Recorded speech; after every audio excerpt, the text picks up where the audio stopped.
and I would ask them, what causes trouble for you? I was always trying to walk the line because it just felt very scary to close the door of returning to Iran for myself at that point. I covered Iran up until 2020 when the Ukrainian airliner incident happened, the plane that was down by an IRGC missile. That was a very hard news event for me to cover because I'm Iranian Canadian. I knew people in that plane. It was just so close to home that I just needed to take a break from it. And because I was the one of two only Farsi speakers in the newsroom, I was constantly fielding a lot of news and I had to take a pause. So in that time when I was not covering Iran, I started to learn about using open source methods. So we covered Black Lives Matter protests in the US, and we, found pieces of visual evidence of the cops using excessive force and things like that. So I started to kind of get to know this type of reporting. And then when the protests happened in Iran after Mahsa Jina Amini was killed in the custody of the morality police, and watching just my feed be filled with videos and watching it almost immediately, hearing the chants that people were making on the streets, like it was immediately an anti-government protest. And so I knew if I jump in now to cover Iran, like I really have to close the door to returning because I need to be able to cover this like I can cover anything else.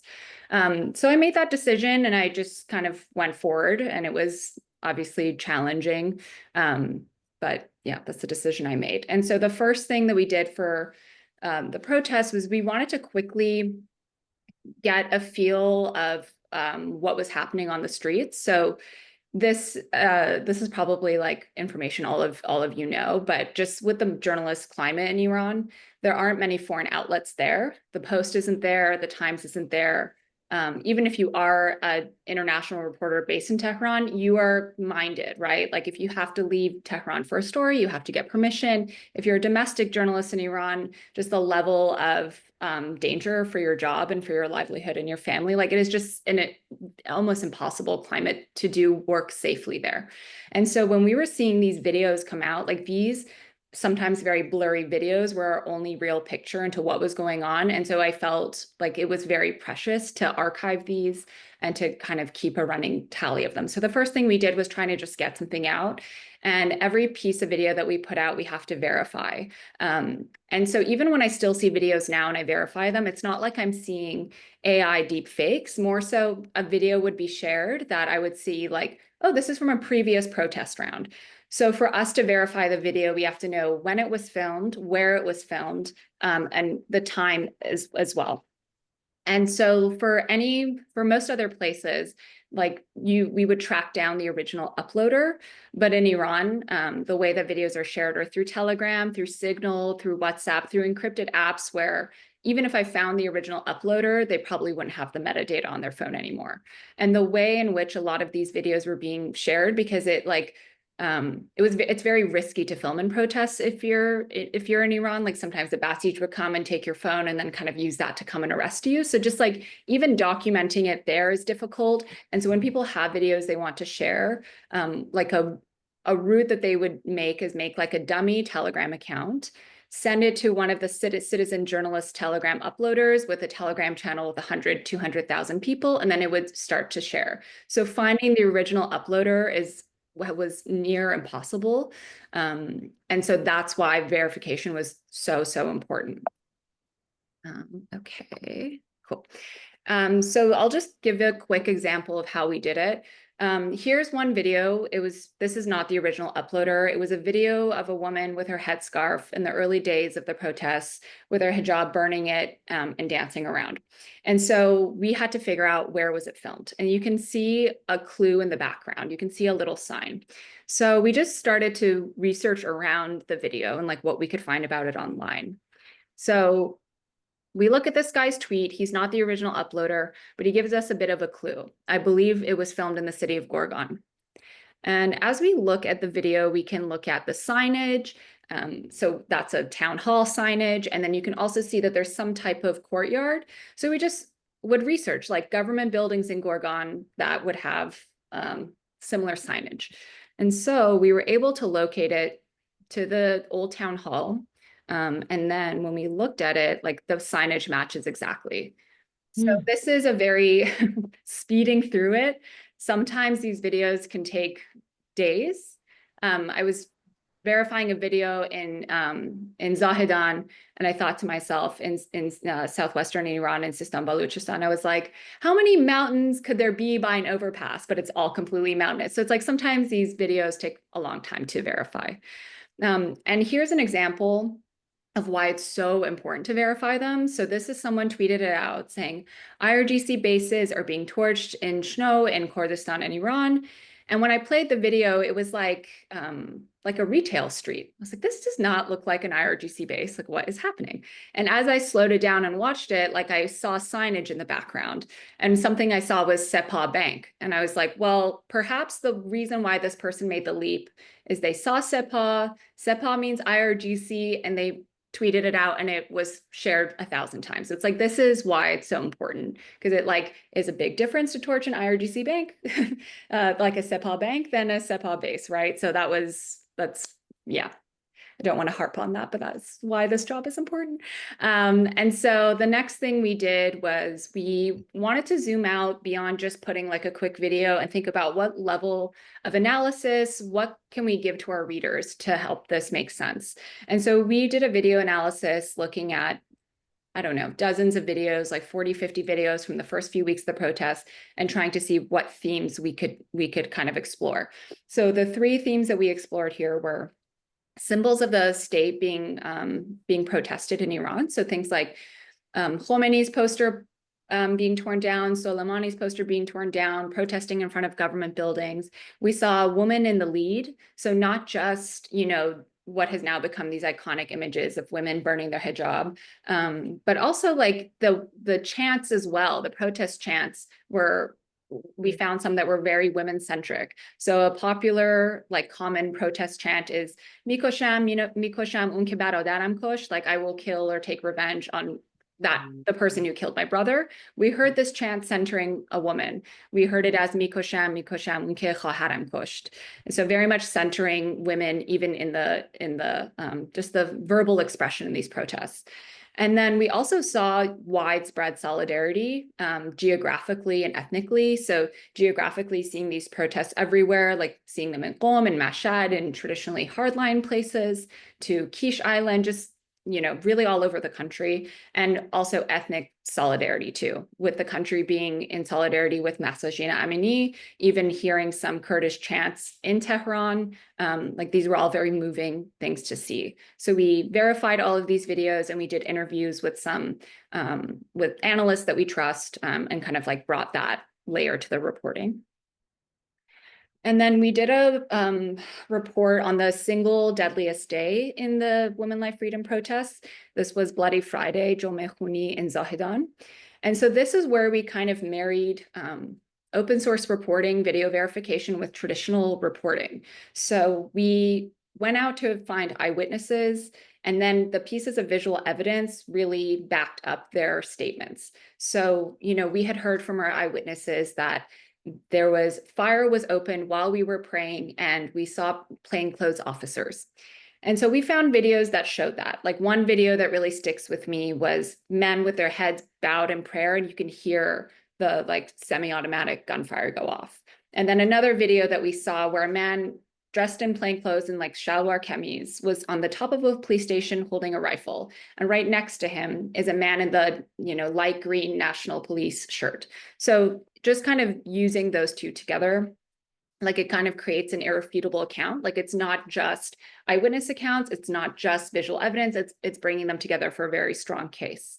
And in order to do this reporting, I have a good amount of sourcing in Iran. I'd never done a story about Sistan Baluchistan. So in order to find eyewitnesses and be connected, I had spoken with an activist who's from Zahedan but had left, and he helped me connect with a bunch of people. And so I think it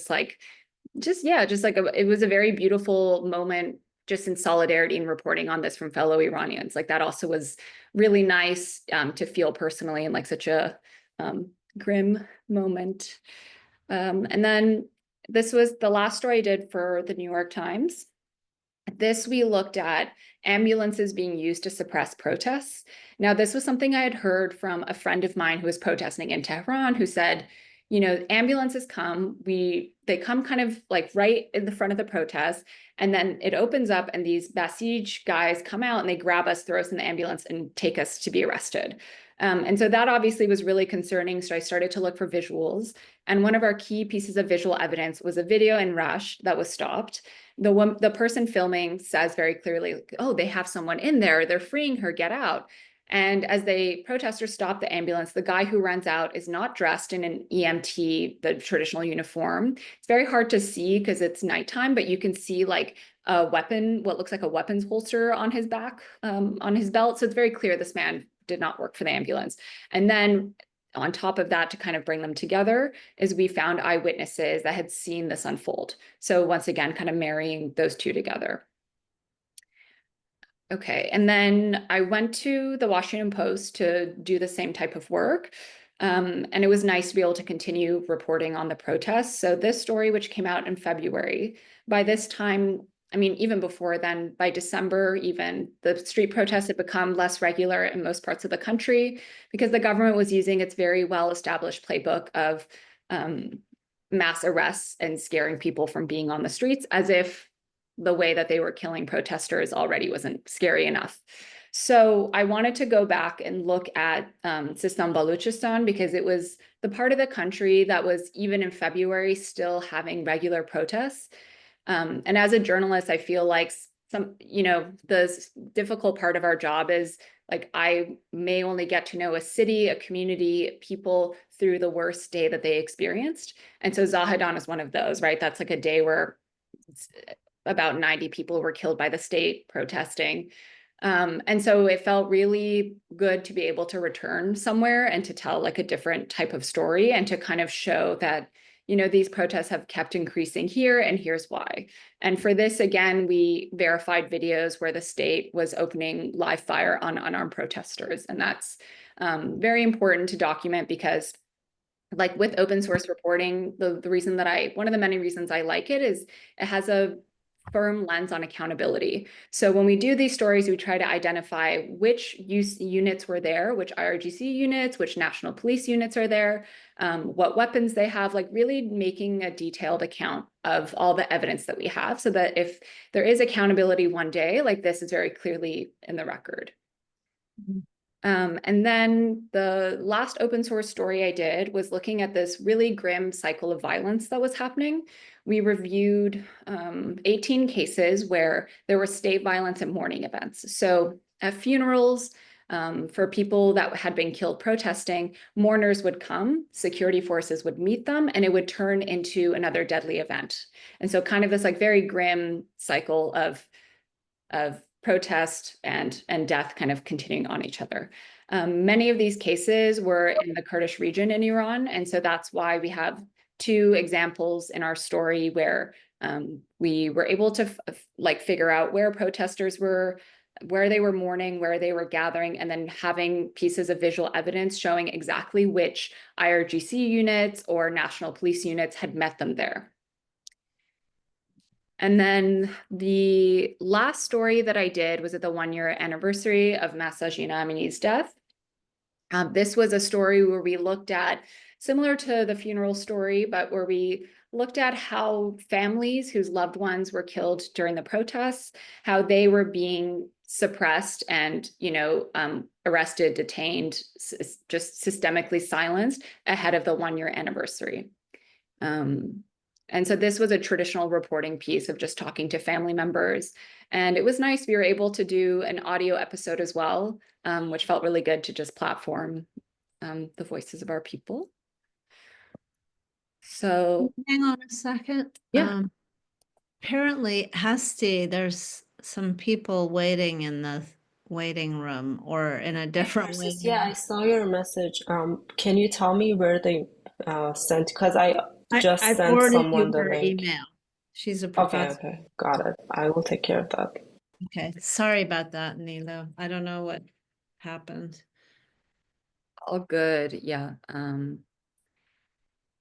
Yes. And then, so after this story, that was the last story that I did in covering the movement. I still did other things like um, covering Tumash Salehi, like an activist rapper, and his case that unfolded.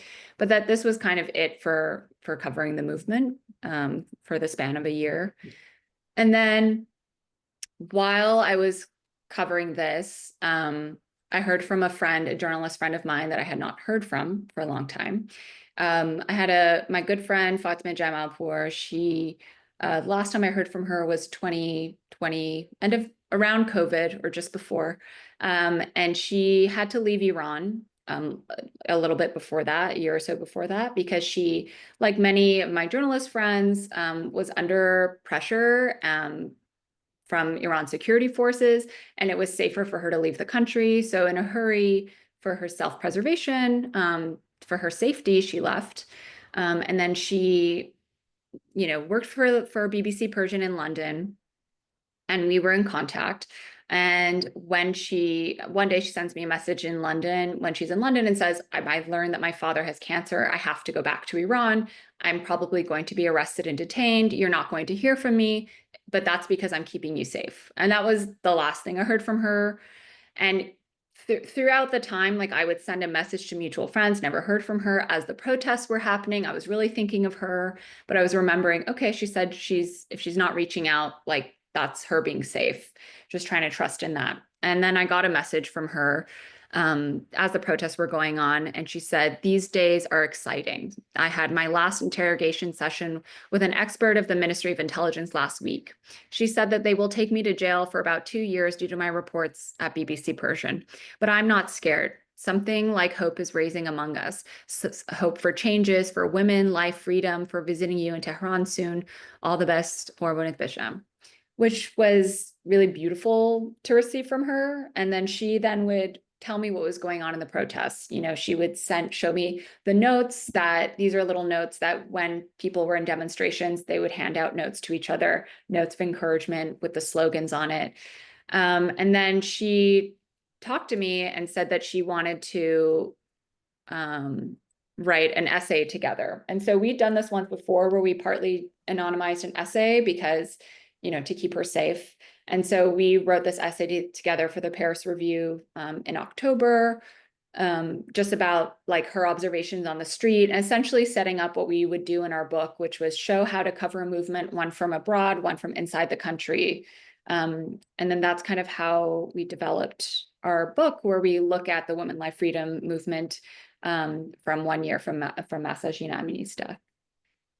So yeah, it all kind of happened together. Wonderful.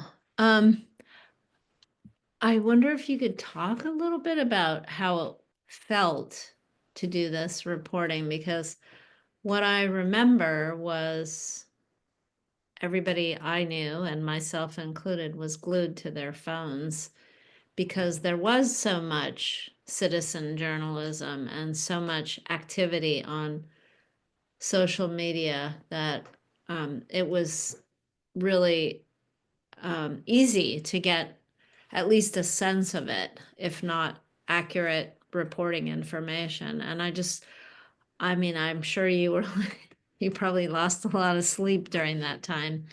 But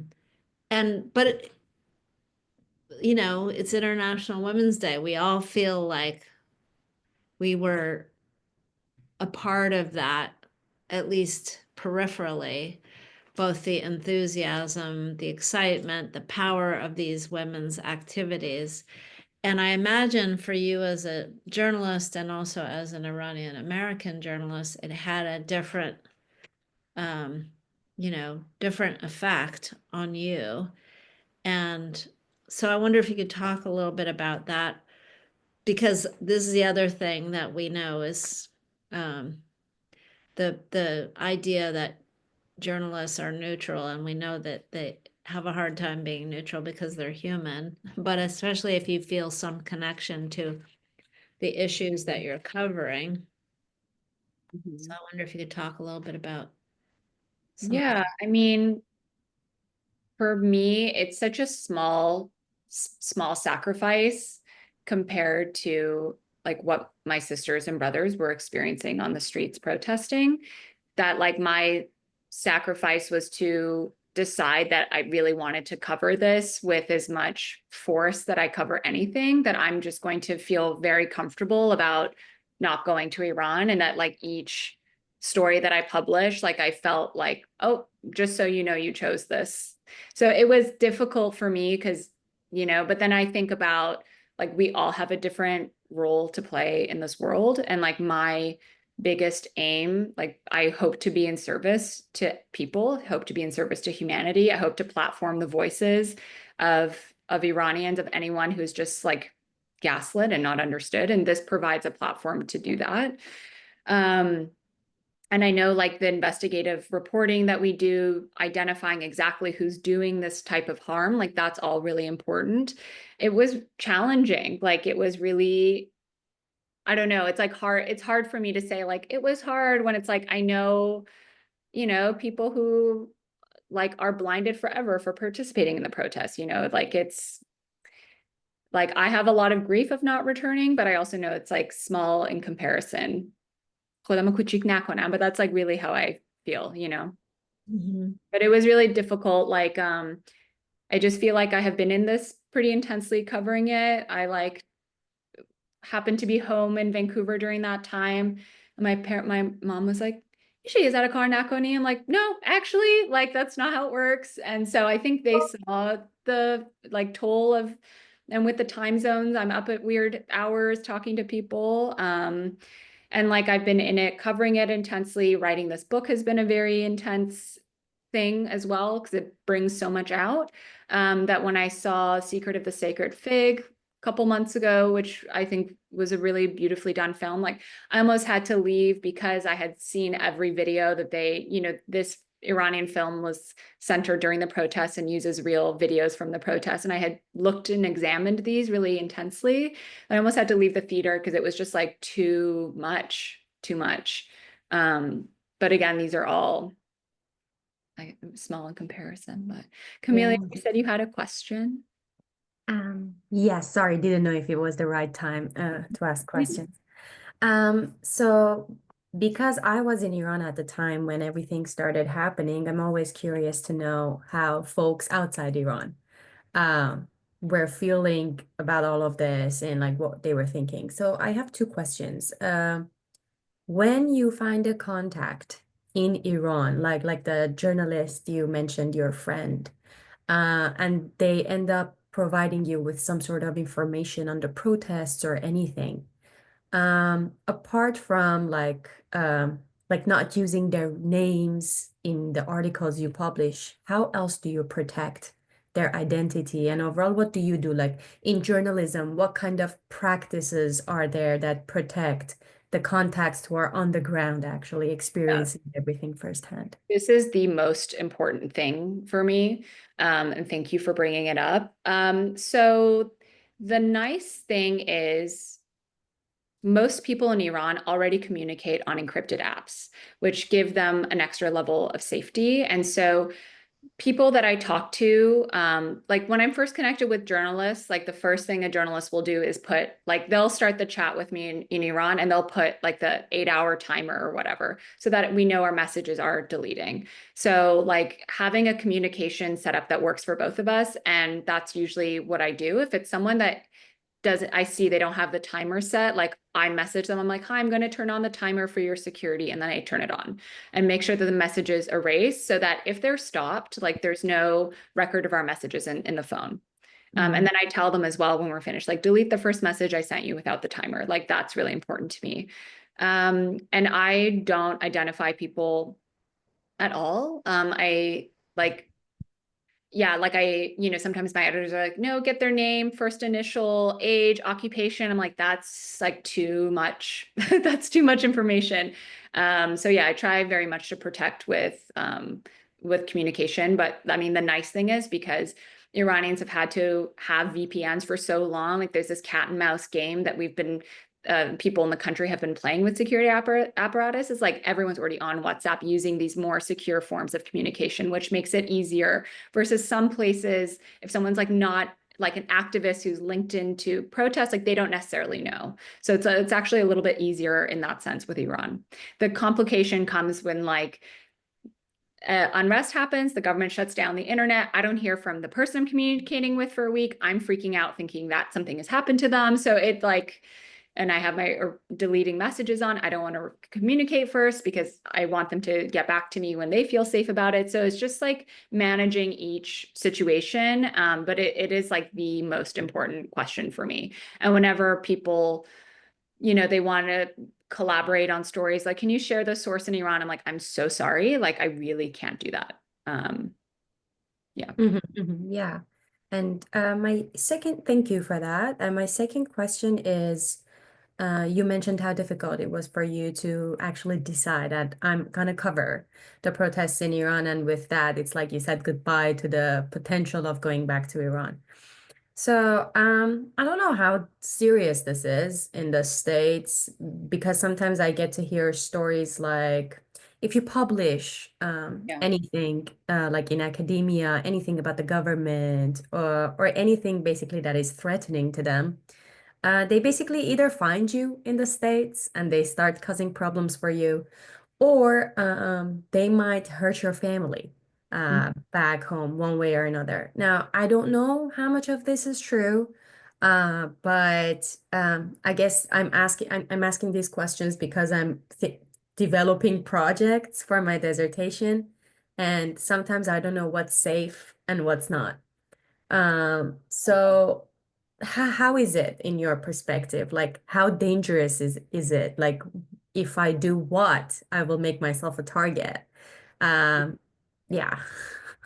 That's a really hard question to answer because the safest thing is to not do anything on Iran. If you want 100% safety, you don't do it.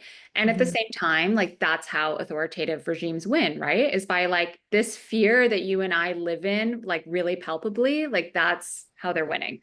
Um, so I think it depends what you want to do. That's why, like, when I first started covering Iran in 2017, I talked to my friends in Tehran. I was like, what do you get in trouble for? Like, what is the line for you? And I would start to learn, okay, so I tell my editor, I can't touch corruption. I can't touch, I'm not even writing IRGC. But then, like, they try to hack my Gmail and they didn't get it. But it's like you become a person of interest to them and it opens you up to risk. I would say, like, I don't know, I don't want to like advise you, but I personally feel safe in the US because I think if I was like based in Germany or England, I would feel a little bit less safe because there's a closeness of those regime agents there. And there was that Iran international journalist who was stabbed last year by regime related folks. So like that scares me. But I think in the US, I have a little bit more protection. I have a little bit more protection working for a US outlet, even though we'll see what happens with America. But those things have made me feel a little bit more secure. But the scary thing is you just don't really know. My family has never been harassed in Iran. I come from such a nobody like family. Like no one in my family works that I know of. Like no one that I know like is connected or like does anything, or they're not Googleable people. But I think it's different if you're someone like Masih Alinejad, who is super duper outspoken all day, every day, like every tweet is down with the regime. Like that's a very different person than what a journalist might do, what an academic will do. But like we've also seen academics who aren't even Iranian passport holders being harassed in Iran. So it's a really, yeah, it's a really challenging space to exist in. Yeah. Thank you so much. Thank Yeah, of you. course. So we had a little problem with the registration, so I just want to apologize to the people who just joined a little bit late. One of the people in the Zoom with us is Christina Azokar, who's a professor in the Department of Journalism. And I just wanted to make sure you, Christina, feel like you can ask anything because you missed her slides. She was talking about some of her forensic methods. Well, first, very nice to meet you. Very nice to have you. I think I had one student able to join. I think a couple gave up after the spinning, but I'm glad it's recorded so that I can share this with them. Right now, I'm just listening and learning. So I really appreciate you coming on, and hopefully the students will get a little more of the backstory. And if I hear anything, I'll definitely ask a question. Okay, good. I wonder if you could say a little bit about where you think things are now. I mean, when you're not actively covering a protest that's, in the streets daily, but what we always know about the situation in Iran is that things never die completely. They either go underground or they morph or people change their strategies. And in some ways, you have that unique perspective of someone who's, seen the eruption, but probably also has a sense of where the effect of those protests is going. And do you communicate with people on a regular basis? And more importantly, is the US press even interested? They tend to like the, you know, more fiery explosions of Yeah. expression. Well, I think like what the West loves the most is seeing a woman take off her hijab and burn it. That is like the image they're obsessed with. And so when I first saw the protests happen, and that was an image I kept seeing pushed out everywhere, I was like, yes, and let me contextualize where it fits. Like I was skeptical of, because I'm a skeptic on everything, I was skeptical of how this movement would grow. But I think like, and this is like an idea that we discuss in our books, is that these movements build on each other, and each, like if I think about the protests that I've covered and monitored in Iran since 2017, there was like a fuel protest, bloody Abadan protest, bloody Aban protest, and it's like each of these protests does build. Like the women's movement has proceeded, from the constitutional era, constitutional revolution era in Iran, and it will continue to go forward. That like I think seeds will be sown for each one. So it's not like the protests ended and like everything was great. Like Iran is going through one of its most major energy shortages, right? Like they've had to increase the number of days that public school students can't go to school because there isn't enough energy in Iran. Like this is a country that's like, it's having a lot of domestic issues. But I don't think the movement, and I think like what we saw from Women Life Freedom is the fuse of people is very short. Like people will come out to the streets again. The government will respond just as brutally as they always will. And what I don't know, like what that will come to, but people that I've talked to in Iran who were protesting that now aren't, the thing they keep saying back to me is, like we won't go back. We won't go back.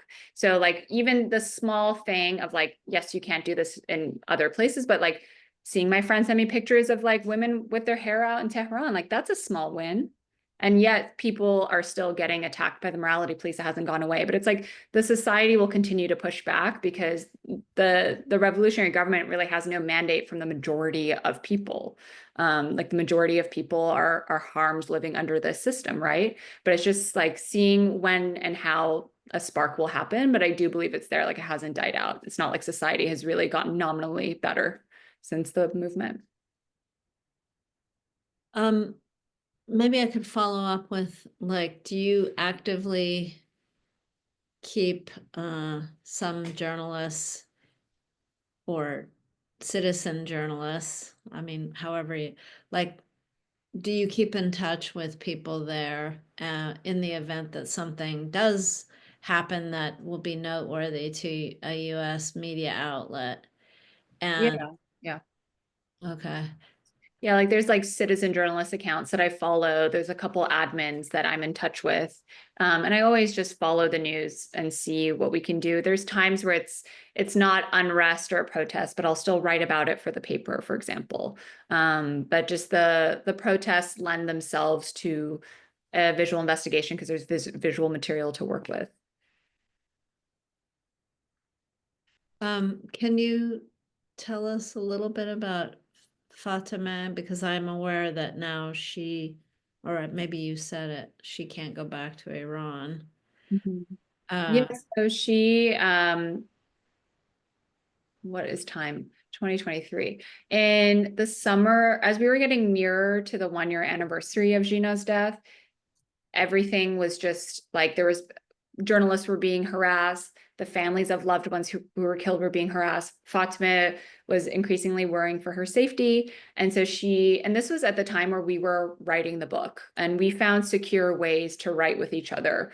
And so she messaged me and said, can you get me out? Like, I'm just really like, she felt like she needed to leave in that moment. She was worried that they were going to come for them, that writing this book, even though it hadn't yet been published. And even when we like took this book out to market and talked to editors about it, we used a pseudonym for her. Like, we really protected her identity because she wanted, and I said to her, I was like, well, what if this book comes out and you're arrested? And she's like, no, like, carry it forward. Like, she very much was intentionally wanting to put her name on it, but obviously not until it was published.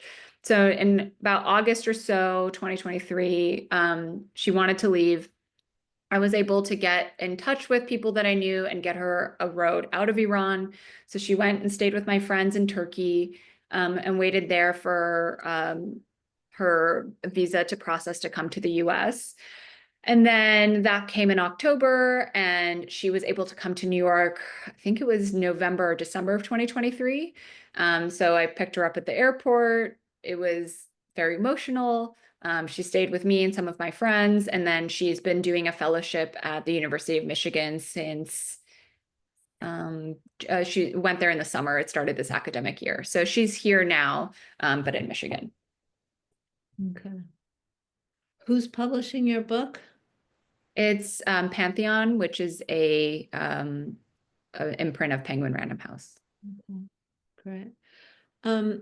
Do any of the journalism students have any questions? And again, apologies for some of the glitches, but if you feel like asking a journalist question, here's your chance.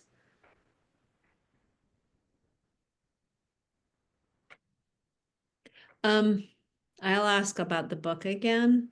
Is it first person, or is it about covering the protests, or is it also about your working together?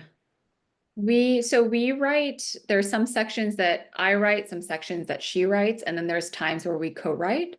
And it's about how we covered it. So her experiences, her detailed diaries from being there on the ground. I would talk about the types of reporting but yes, as we discussed today, but a lot more detail in the book. And it's also talking about where we come from, because her and I are from two different parts of the country. You know, I was born in Tehran. My family's from Tabriz.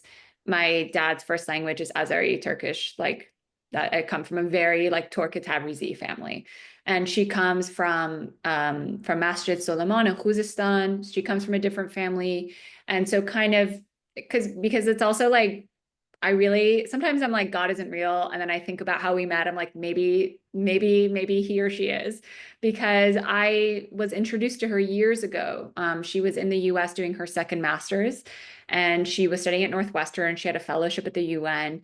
And someone put us in touch that you might like this person. And so we met and we just clicked. You know, we met in the cafeteria of the New York Times. She visited me at work and we just clicked. Like, it was just a really lovely meeting. And from then on, you know, I tried to get her accredited for the Times, but they weren't, you know, this was when we even had a correspondent in the country, but they weren't, you know, we got kicked out and they were absolutely not going to accredit her to work for us.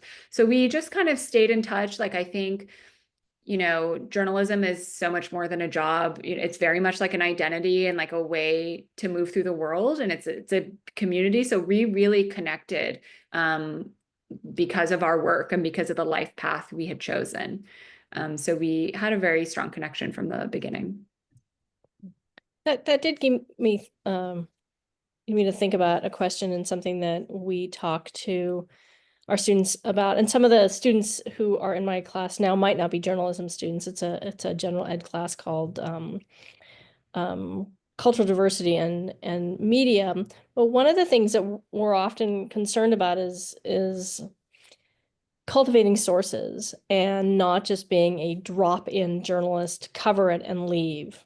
So can you talk a little bit about how you've been able to cultivate your sources over long periods of time, and how you maintain those sources, and how you make sure that you're not the just the parachute journalists that we so often have problems with in different communities?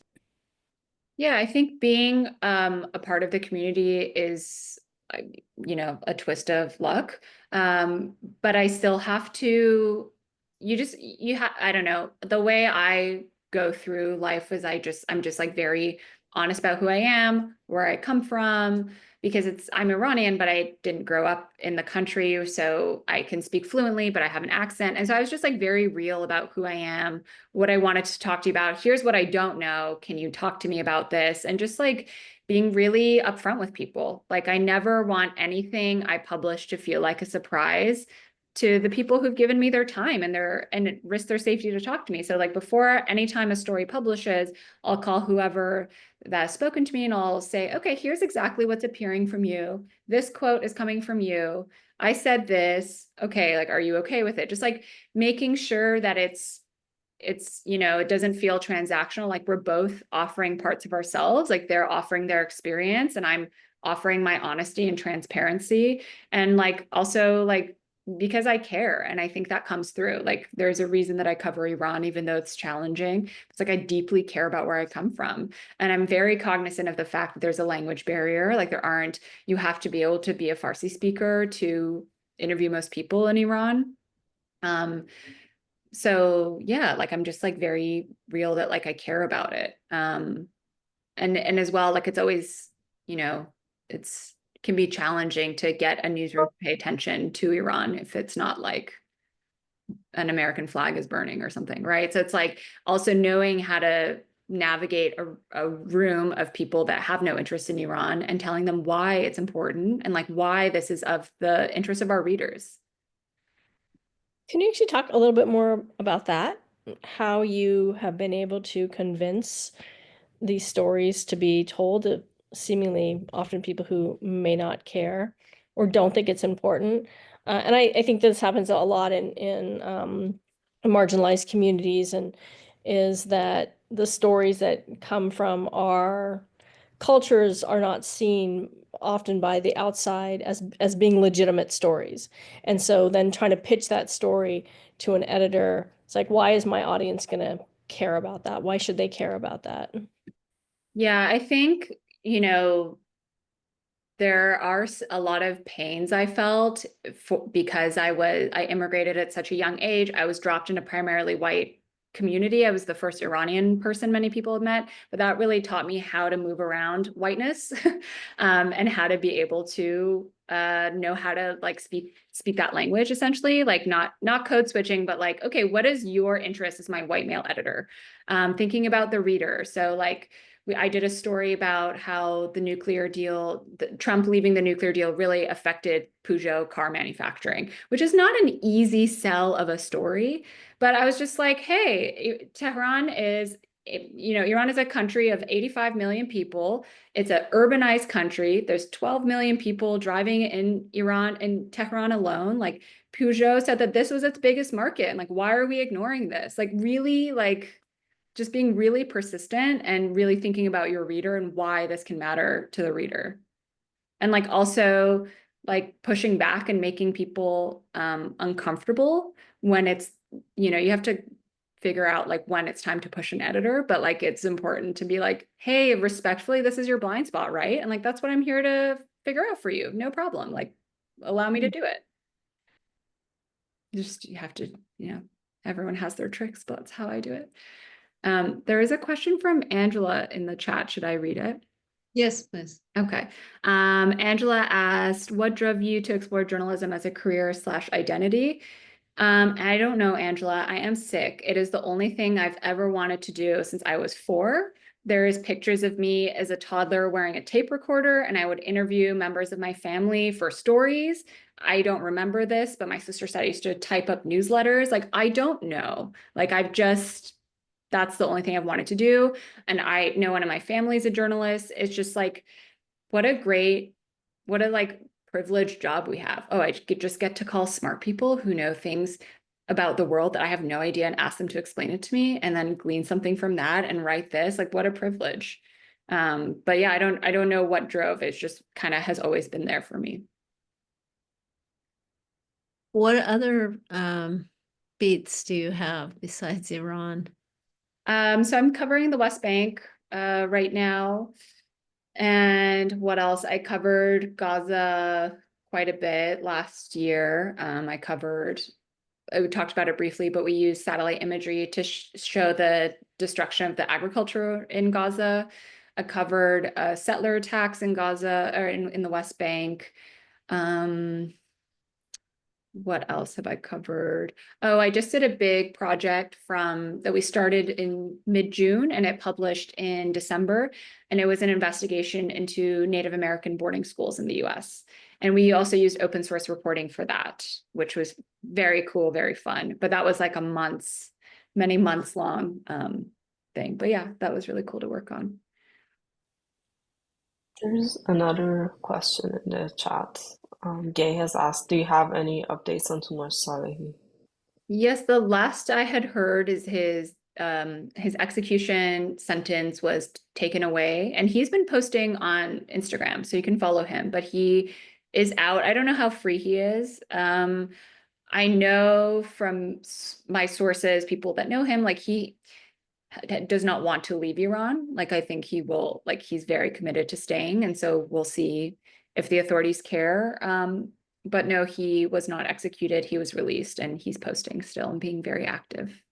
Maybe you could say a little bit about his story for some of the people. So he's amazing. You should, I learned so much cool Farsi slang from listening to him because I speak Farsi like a small little like Shirin child because that's the context I knew it. But when I learned his rap of Farsi, I was like, this is so cool. So he's like a very like blunt out there rapper.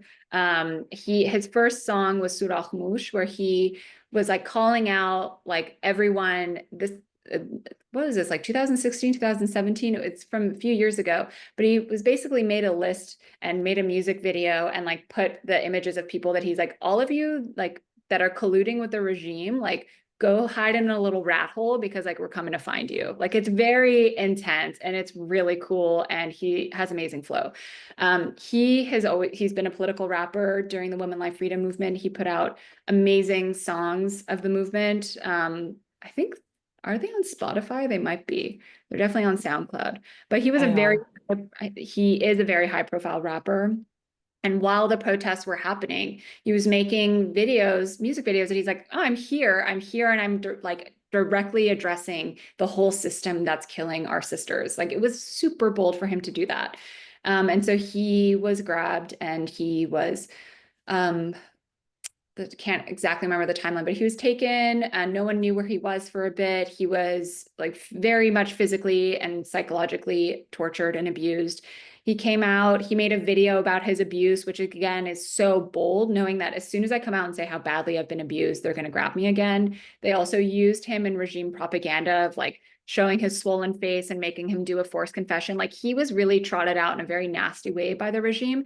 And yet he continues to stand up. And I think that's amazing.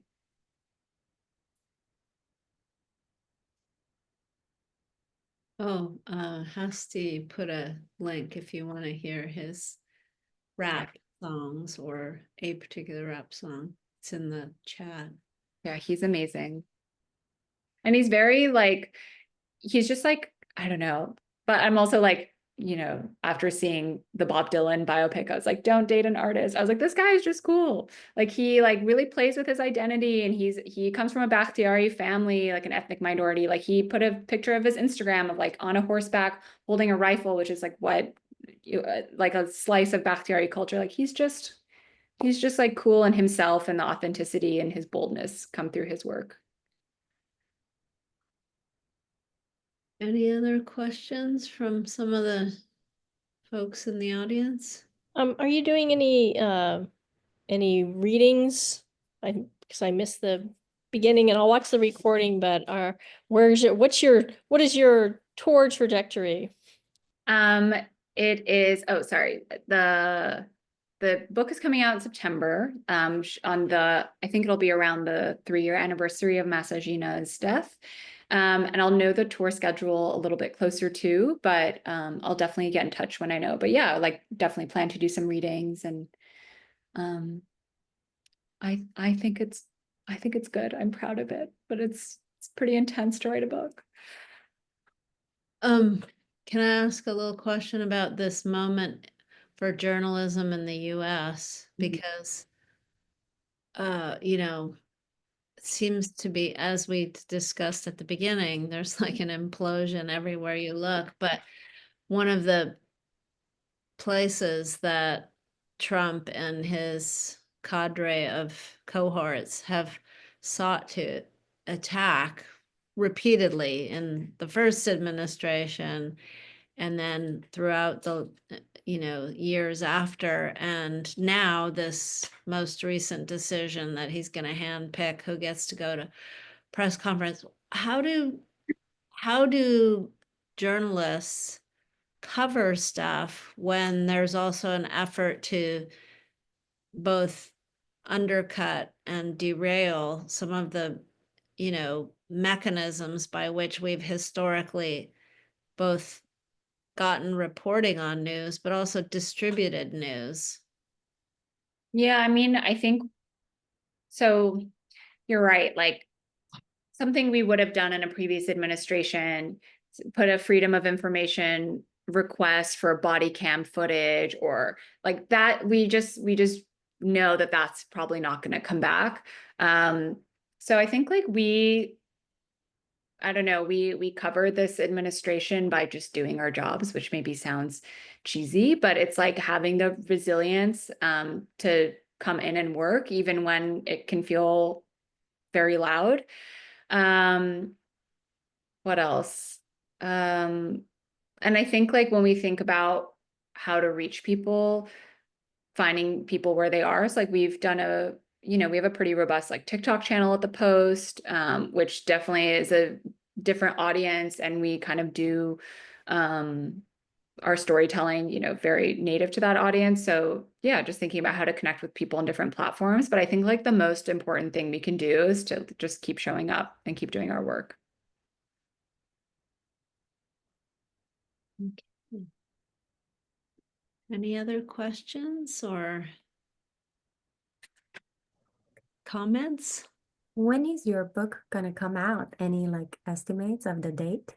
Yeah, I think September 25th is let me see. I can put a link in here. What does it say right now? I think, yeah, it says September 25th, I think is when it's slated to come out. But there's more info on the book here. And from here, you can look at, oh, thank you, Gay. Yeah, it can be like pre-ordered and things like that if you like. But yes, September it'll come out. I've been working on it since November 2022. So it's just felt, yeah. Congratulations. That's an important milestone. Thank you. I'm excited to have a hobby that isn't writing a book while having a full-time job. But okay, well, unless there's any other questions, I want to thank you so much for sharing your story and your insights with us. And if people have follow-up questions, in particular journalists and journalism students, could they contact you via email? I'll put my email in the chat. Feel free to share it. Yeah, email me. I would love to say hi. If you have any questions, I'm here. Okay. Thank you so much. Thank you so much. Thank you. So nice to Being here. Sorry again about the little glitch with the Zoom link. I'm glad that some of you managed to hang in there, Christina, and your students. And we will make the recording available too. So, Okay, lovely. all right.